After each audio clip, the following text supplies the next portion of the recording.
Alors, dans cette vidéo, on va voir comment déterminer la convexité d'une fonction à partir de la courbe CF', c'est-à-dire la courbe de la dérivée, ou de la courbe de la dérivée seconde. Alors, premier exemple, j'ai la courbe représentative de la dérivée de la fonction f. Ici, j'ai 0,5. Donc j'ai ma fonction f définie sur 0,5, 4. Je vais étudier la convexité.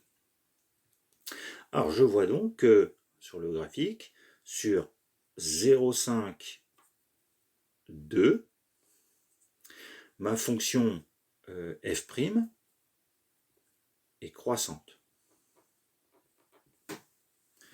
Si elle est croissante, ça veut donc dire que la dérivée seconde est positive. Et dans ce cas, sur cet intervalle, f est convexe.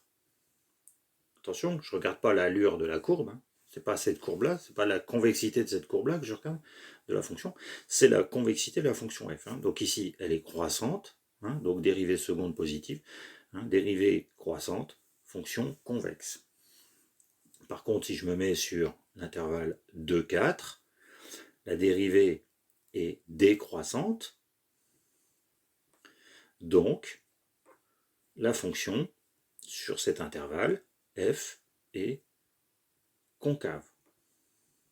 Voilà, j'étudie, je regarde par rapport au sens de variation de la dérivée de la fonction. Alors, deuxième exemple, maintenant j'ai la courbe de la dérivée seconde. Ici, alors j'ai une fonction définie sur moins 1, 3, une fonction f définie sur moins 1. Et je vois que sur moins 1, 0, moins 1, 0, j'ai f' de x qui est négative. Là, je ne regarde pas la croissance, je regarde le signe de la dérivée seconde. Ça veut donc dire que si la dérivée seconde est négative, ma fonction est f est concave. Par contre, sur 0, 2, la dérivée seconde est positive, on n'a que des valeurs au-dessus de l'axe des abscisses, donc ma fonction est convexe sur, bien sûr, l'intervalle 0, 2.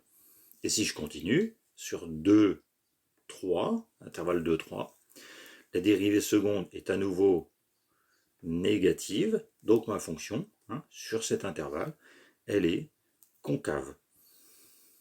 Voilà.